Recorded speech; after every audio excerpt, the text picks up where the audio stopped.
anyone can approach the king, and he receives them all with a smiling face and radiant countenance. Absolutely anyone has access to the king. The month of Elul, says Rabbi Shneur Zalman, is when our king is in the field. Nowadays, we all work in the field, be it the wheat field, the cornfield, the field of banking, medicine, or other areas of work.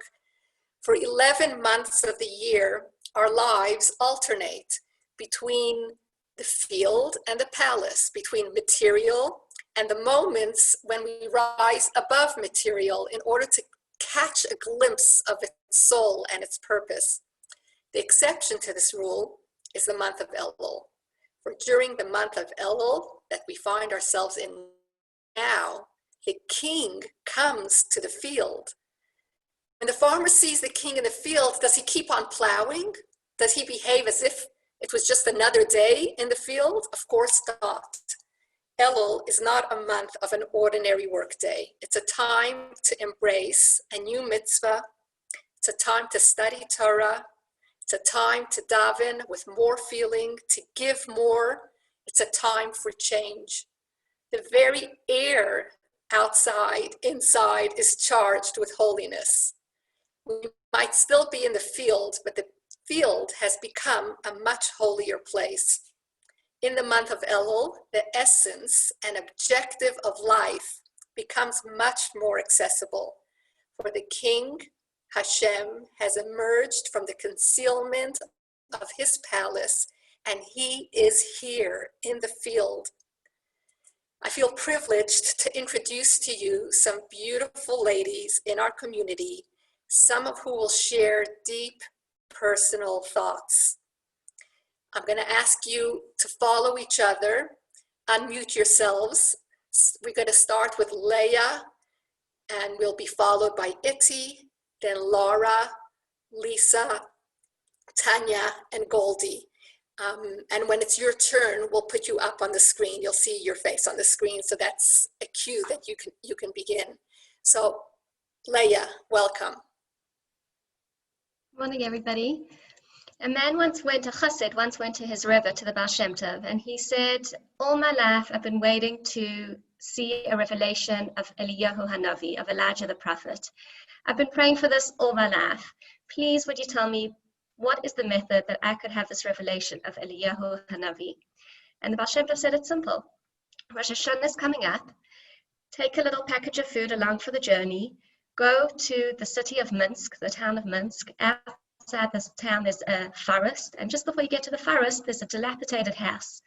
Knock on the door, wait for sunset, knock on the door, and over there you'll be able to have this revelation of Eliyahu Hanavi. So this man is quite excited. This has been his dream. This has been what he's waiting for, and now he knows how to do it. He goes home to his wife. He is dancing and humming and jumping. He says, you won't believe it. I now know how I'm going to get this revelation. You know what I've been waiting for all my life, and now I could do it. Rosh Hashana, I'm going to go to this home, whatever it is over there, I don't mind, because I'm going to get this revelation of Eliyahu Hanavi. And of course, he's met with as of disappointment by his wife, who says, what do you mean you're going to leave us for Rosh Hashana? You're going to leave the kids? They've been waiting to go with you to shul. How are we going to manage without you? And suddenly he realizes he has to rewind a bit, and he sits down, he has a long discussion with his wife, and he says, I've been waiting for this day. It would be so special, not just for me, but for the family. What a zechus, what a merit it would be, how much blessing it would bring upon all of us. And at the end of the long conversation, the wife says, I'm in this with you. It's going to be tough, it will be hard, but this is the right thing to do. And just before Rosh Hashana, he packs his little bag and off he goes, exactly as the Baal Shem Tov told him. He takes that same route, and he gets to this broken down house, and he waits outside the house until it's sunset, and the mother is about to light the candles to welcome in Rosh Hashana. And as he's about to knock on the door, he hears some children crying to their mother, what are we going to eat on Rosh Hashana? What are we going to wear on Rosh Hashana? We have nothing. And with that, he knocks on the door.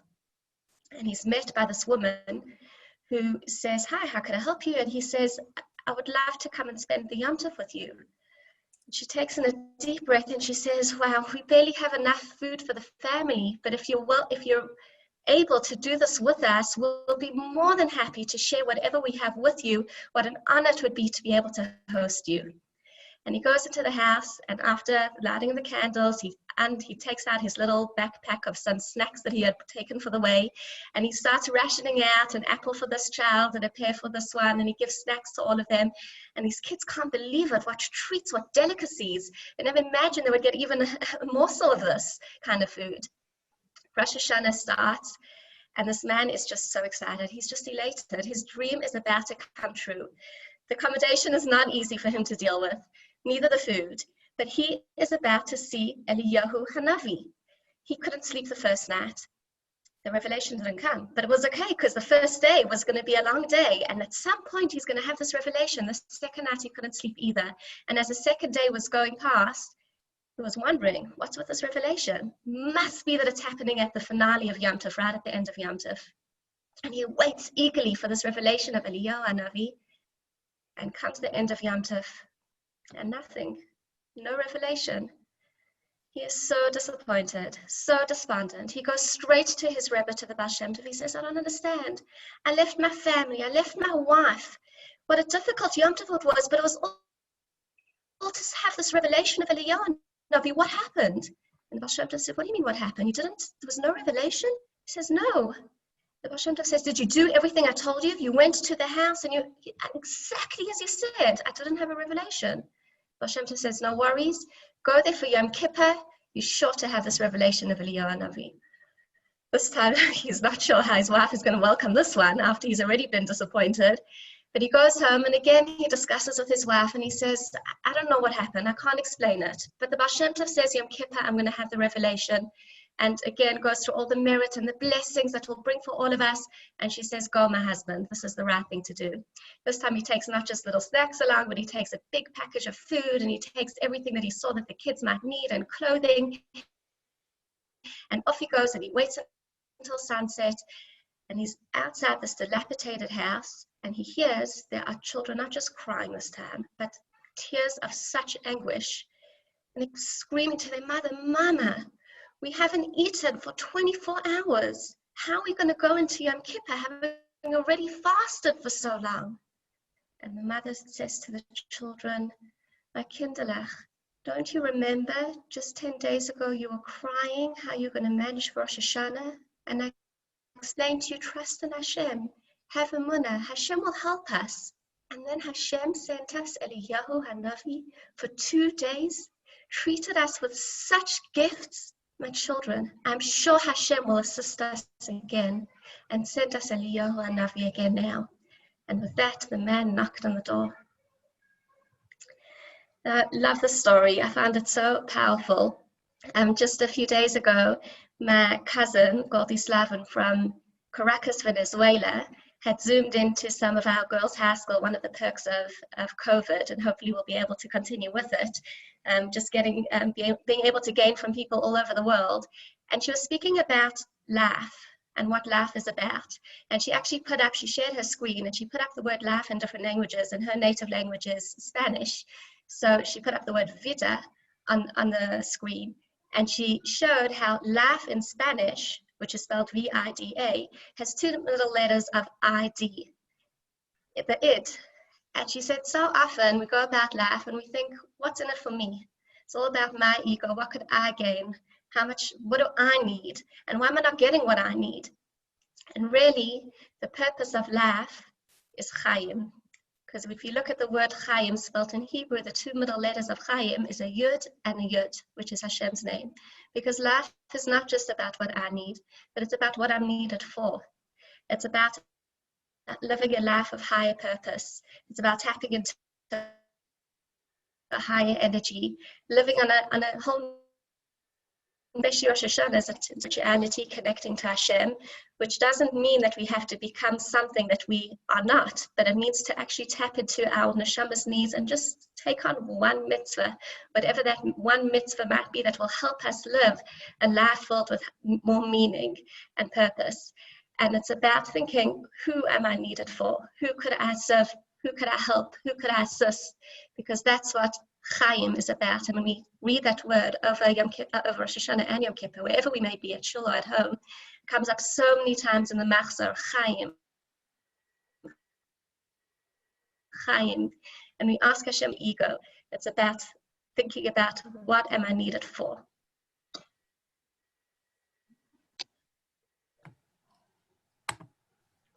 Good morning, ladies. So nice to be with you all. We're standing in the month of Elul, and Elul is a time we can really develop a relationship with Hashem. We see this in the acronym of the name of Elul. Elul's Ani L'Daiji V'Daiji Li. I am to my beloved, and my beloved is to me. It's a time that we connect with these famous words of King Solomon. Ani L'Daiji, we express our dedication and love to Hashem, and then V'Daiji Li, and my beloved is to me, Hashem expresses his love for his beloved, us, the Jewish people. Hashem wants us to take the first step. Now in Elul, before we feel his awesomeness on the holy days of Hashana and Yom Kippur, on a regular weekday morning when we do Hashem's mitzvahs, study his Torah and connect to him through prayer and Tehillim, then our actions speak more than 1,000 words. They express a deep dedication and love for Hashem. This gives Hashem tremendous nachas and arousing him to express his love for us by showering us with all his richest brachas. I'm going to share a story that illustrates this.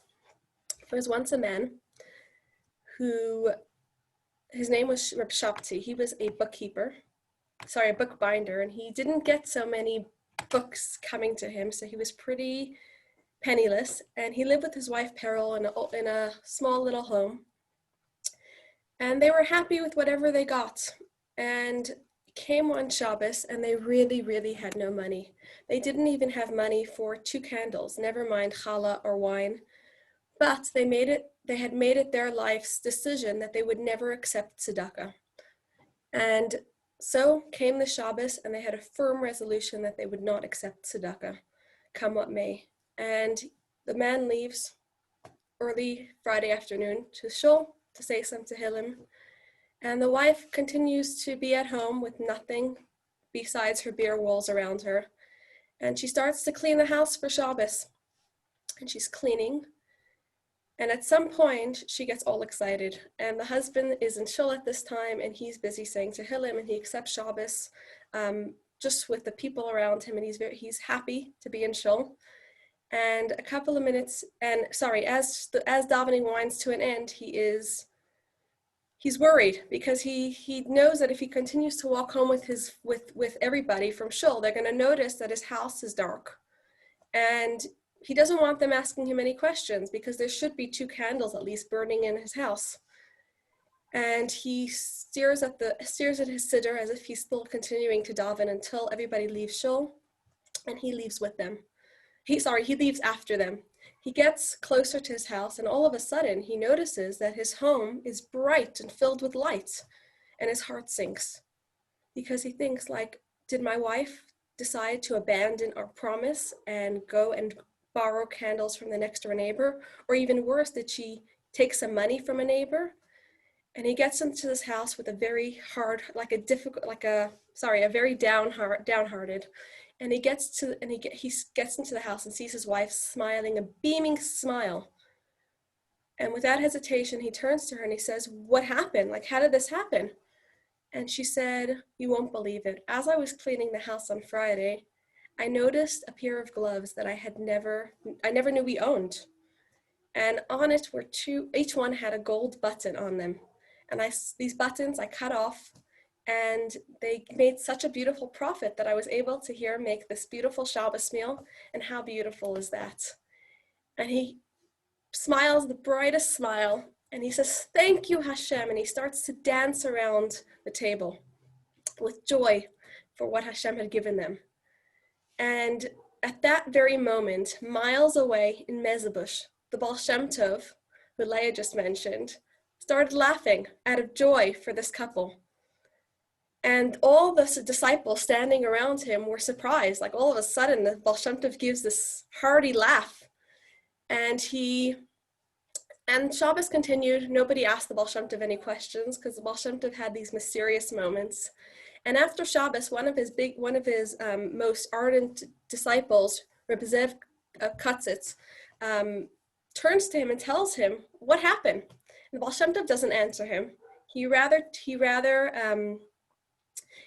tells his wagon driver to go off on a mysterious journey, and whichever disciples managed to get onto the wagon joined them. And by morning, they reached a town in Arta in Poland.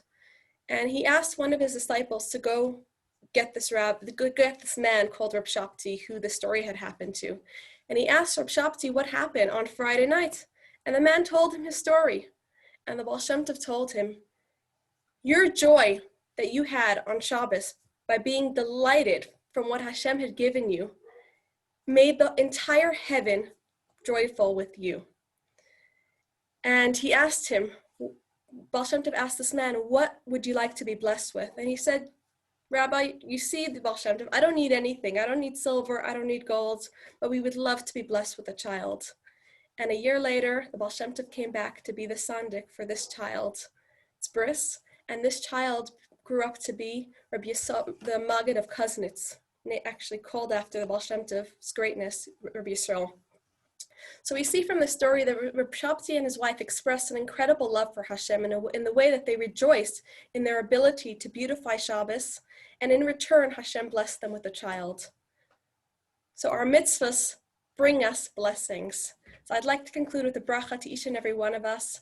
We should shower Hashem with so much love with all the mitzvahs that we do, and may Hashem respond by showering us with a good and sweet new year. Laura.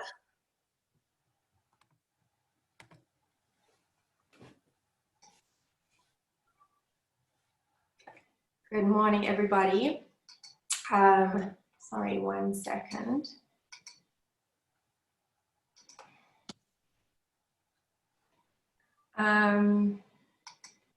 Okay.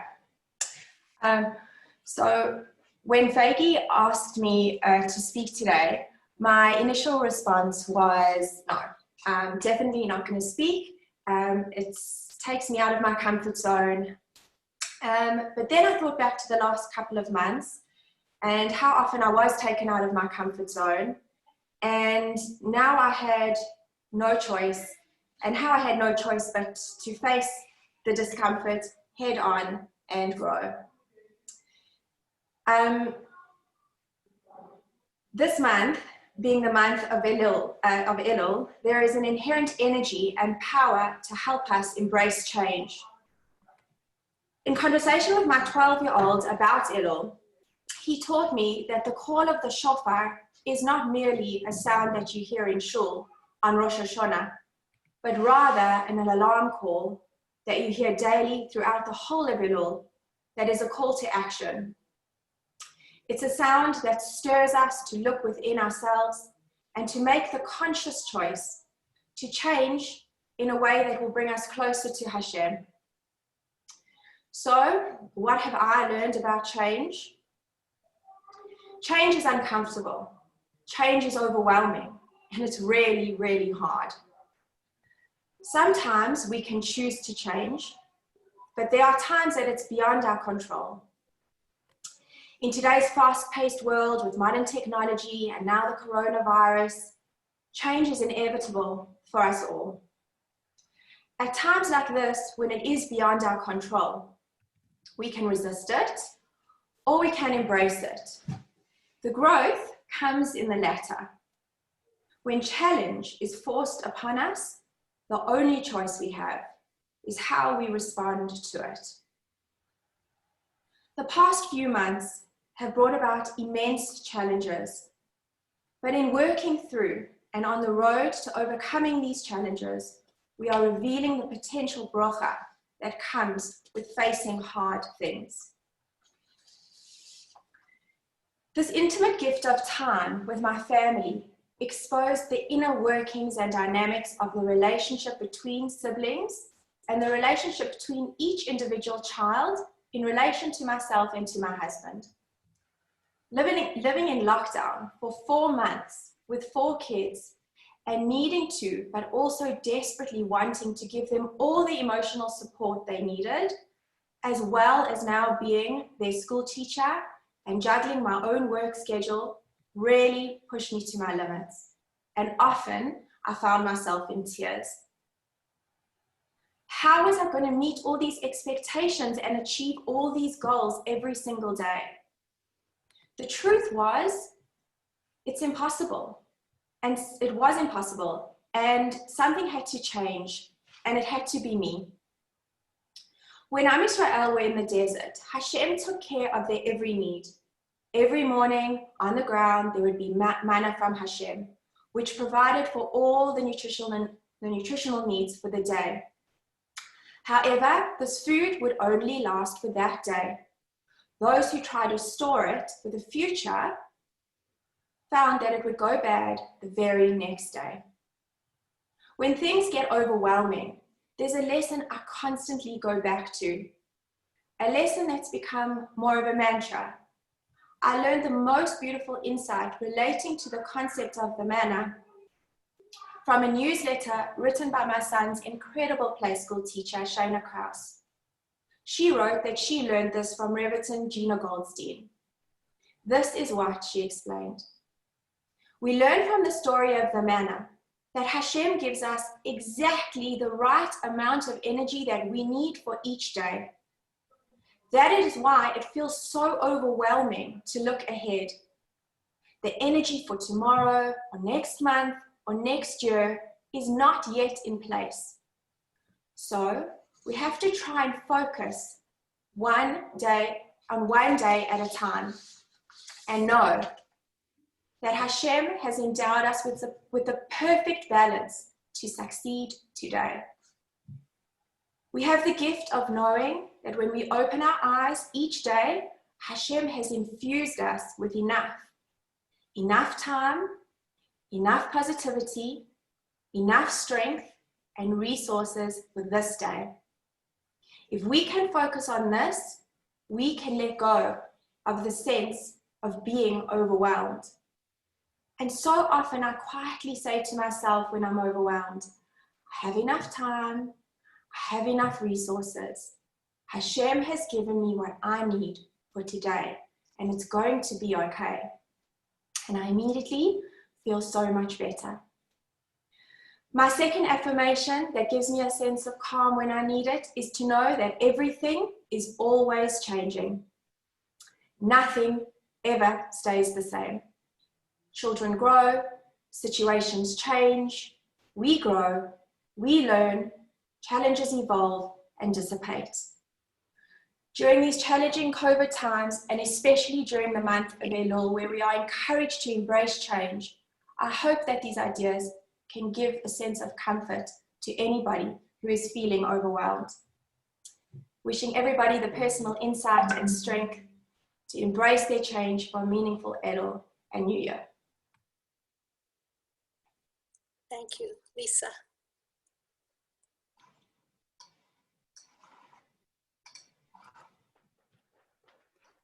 Good morning, everybody.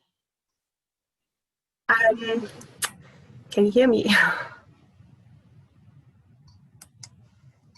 Like Lara, when Faggy asked me to speak, I also really didn't want to, also pushed me out my comfort zone.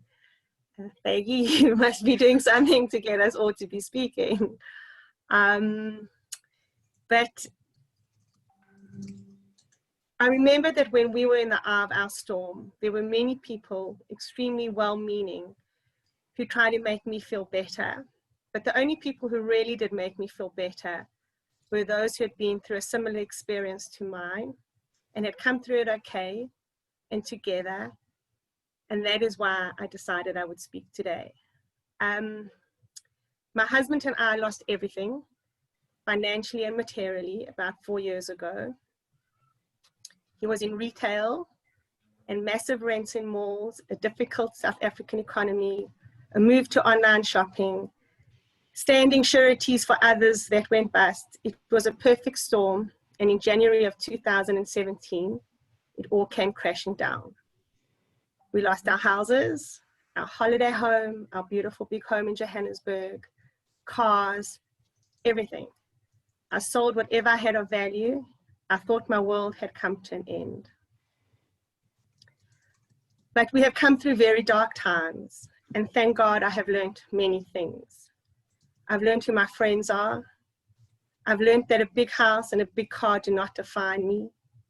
I've learned that things are just things. And I have learned to have gratitude. Massive gratitude to Hashem for everything wonderful in my life. And there is so much. I've learned to appreciate and be grateful for what before I had taken for granted. My eyesight, my legs that get me out of bed in the morning, my heart that pumps blood through my body, and my kidneys that clean the toxins from my body. My beautiful children, their health, my husband's health, and the hot cup of tea he brings me every morning. My kind, patient, loyal husband. Our marriage has certainly been tested, and I would be lying if I said there were days when there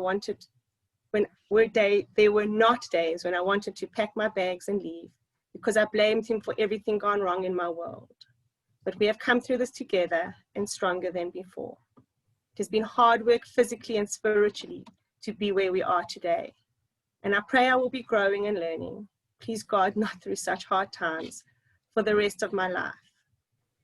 I'm a different person today than I was 4 years ago. And it sounds so cliched, but I would not change what we have been through for anything in the world, because it has brought me closer to Hashem. It has taught me emunah, to have faith in Hashem, and it has made me appreciate what is really important in life. My husband held 3 jobs during these dark days, and then moved on to something that was a subsidiary of what he had been doing, but not in retail. And many, many times during lockdown and COVID, we realized again with massive gratitude to Hashem and awareness that if what had happened to us had not happened then, it most certainly would have now, and it would have been so much worse. I've learned to have faith in Hashem, and I know that whatever is happening to us, wherever we find ourselves, that is where we are meant to be at that time. I once heard in a shiur where it was said that when the letters of the word mikre, coincidence, are shuffled around, they make the word rak me Hashem, meaning only from Hashem. Nothing is coincidence. Everything that happens in this world is from Hashem. Hashem loves us, and unfortunately we cannot grow unless we have challenges. I try all the time to find a way to express my gratitude to Hashem, and I believe I'm able to do this through mitzvot. Like I have once said before, when I spoke about mikvah, I don't write, what I've taken on, nothing is ever written in stone. But when given the opportunity to go to the mikvah, I do. I try to bake challah on a Friday, and I say Tehillim daily. And like Laura said when she spoke about, or I don't know, maybe it was Leah, I need little diva, little d li, that Hashem has given us mitzvot to uphold, but actually I really believe that those mitzvot are a gift from another gift from Hashem. The mitzvah of mikveh and challah baking is just yet another opportunity that Hashem has given us to connect with him. So I will end off by wishing you all a meaningful month of Elul, where, please God, every day there's a little bit of introspection that can bring us ultimately to a beautiful and meaningful Rosh Hashana. Tanya, you're on. On the 4th of June this year, I woke up at 6 a.m. to another ordinary day. I got dressed and had a cup of coffee with my husband, and sent him off to work. I woke my 3 children for what had become the norm, homeschooling, and was about to leave for my office. As I opened my front door, I received a phone call from my brother that changed my life forever. My father, Rami Barnes, whom I was extremely close to, and who was healthy and fit and strong, was at work at a site meeting. Even at the age of 76, he was the kind of person that never left a task, big or small, to someone else. While inspecting a machine at his factory, he slipped and fell 5 meters onto a concrete slab. He was taken by helicopter to the level 1 trauma unit at the Mill Park Hospital. He had suffered numerous and severe injuries and was in what the doctors termed multiple organ failure. On the 3rd of July, after 4 weeks in a virtual coma, my awesome and beloved father passed away. So given that very sobering and sad opening, you're probably wondering why the Rebbitzin asked me to share my story on Rosh Hashana Inspiration.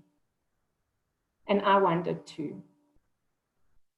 But as I thought about it, it became apparent to me that the Rebbitzin, in her subtle way, asked me to speak today more for my own benefit than for yours.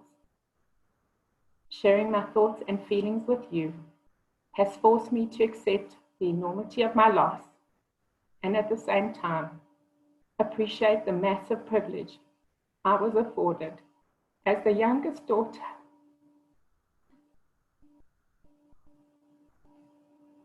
of such a courageous and awe-inspiring man.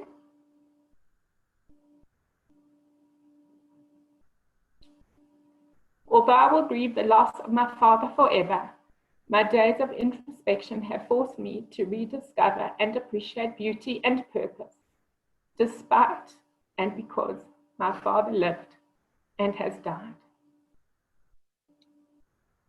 Watching the constant tick-tocking of my twin girls and seeing my son water his vegetable garden in the greenhouse that he built with my father makes me smile and cry as I consciously and actively appreciate the innumerable blessings granted to me by Hashem. I wake up every day next to a husband that I love and who loves me. I notice the sunrise that my father will never see again. And I marvel at the beauty of the pink sky as I know my father would have. I'm extremely blessed to have so many people in my life that love and care for me, and who will continue to love and care for me in my father's absence. I'm acutely aware of the fact that although my father is gone, he was the best father. Each morning as I read the words of Modeh Ani, a mitzvah I've taken on in my father's name, I'm incredibly grateful and conscious of the fact that Hashem has kindly given me back my soul. But I also wonder when he will keep it, as I know one day he certainly will. Through my endless days of grief and sadness, I've come to realize that engaging in the full range of emotional experiences, living and dying, love and loss, is what makes us human. Being human doesn't happen without suffering. It happens because of suffering. And our job as human beings is not to change fate, but to help each other through it. I don't yet know what the meaning or the purpose of my life is, although that question has been the top of mind for me. But I do know that nobody will remember what your hair looked like or what shoes you wore, but they will always remember how you made them feel. And in my father's presence, I always felt unconditionally loved, immensely protected, and so profoundly inspired. And that I will remember forever. And if one day when I die, my children feel about me the way I feel about my father, then even if my life's purpose wasn't completed or even understood, I will have lived a good and purposeful life. Thank you for your time and for allowing me the opportunity to speak in honor of my forever loved father, Rachamim Ben Benjamin. I wish you all a Shana Tova, and may you all be inscribed in the book of life. Thank you.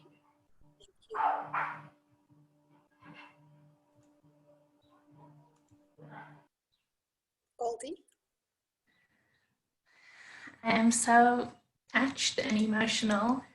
So thank you to all of the speakers thus far, and thank you to our beautiful community for this opportunity to be together.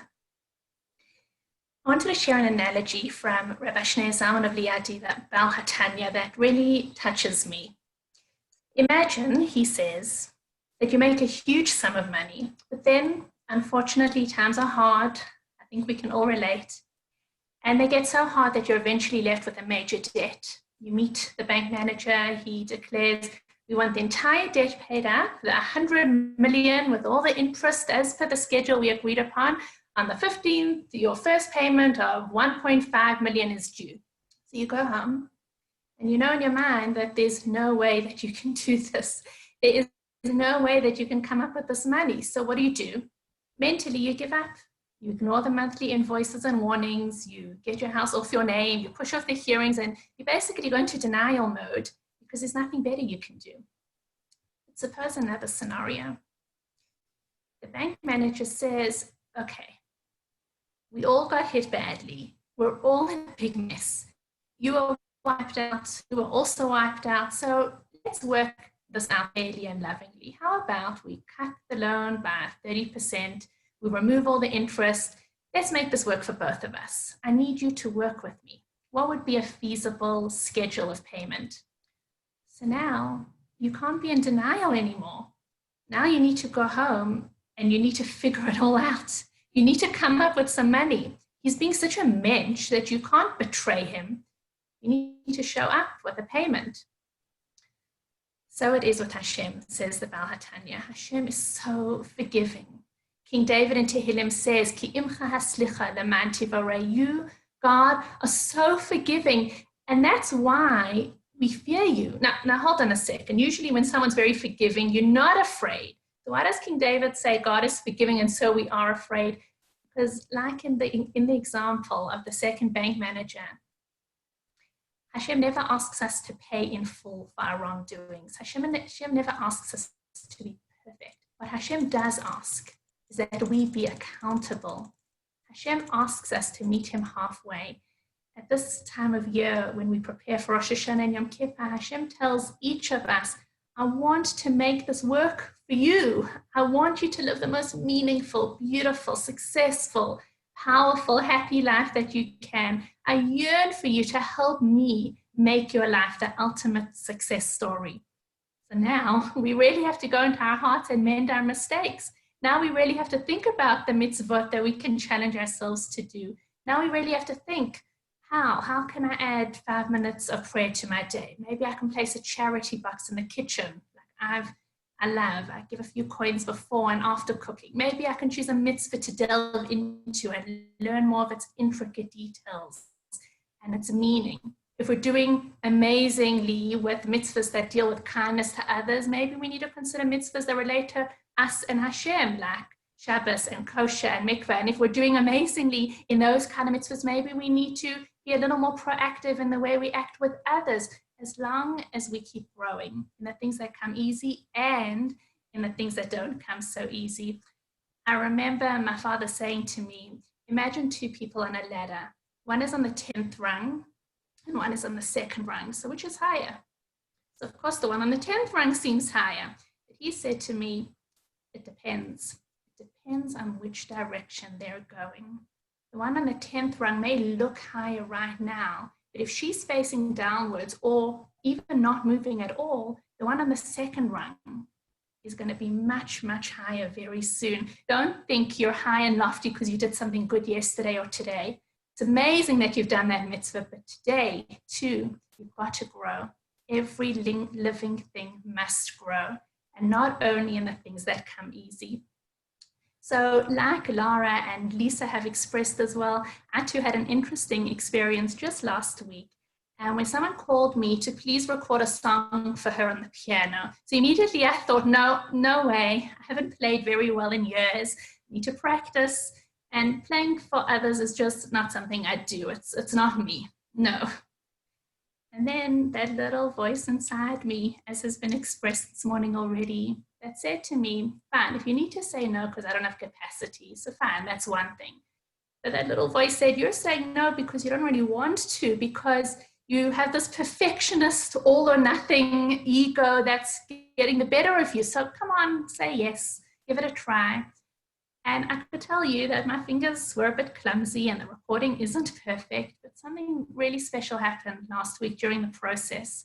Firstly, I got to spend time with my dear Maxine, my neighbor, when I asked her to use the piano. That was a treat in itself. And then I connected with someone else who awakened in me my love of music. And I also got to play around with a really cool app that we're using to collaborate with some stunning people. So the process was one of so much growth. And I thought, isn't it like that with all mitzvot? Sometimes we hear about a mitzvah and we say, no, that's not for me. I can't do that. I'll never do it perfectly. But maybe deep down, our neshama, our soul is saying, don't say no. That mitzvah, something I crave. There's depth and joy and music there. It could bring out so much beauty into your life. Of course, it won't be easy, but start slowly. Try. And Hashem, our loving parent and king, is here for us with wide open hands every step of the way. Hashem gives us each the strength that we personally need, and may all of our efforts ensure that each of us has a ktiva v'chatima tova l'shana tova metuka. May Hashem answer all of our prayers for all good things this year. Thank you. Wow. Thank you, every single one of our speakers and everybody who's joined us this morning. Thank you so much for joining. Huge thank you to each of you, Leah, Iti, Lara, Lisa, Tanya, and Goldie. I'd like to wish each one of us and each one of you Hashana Tova Umesuka, Aksiva V'Chasima Tova, and I'm going to invite David to blow the shofar for us before we sign off. Thank you. Where's everybody?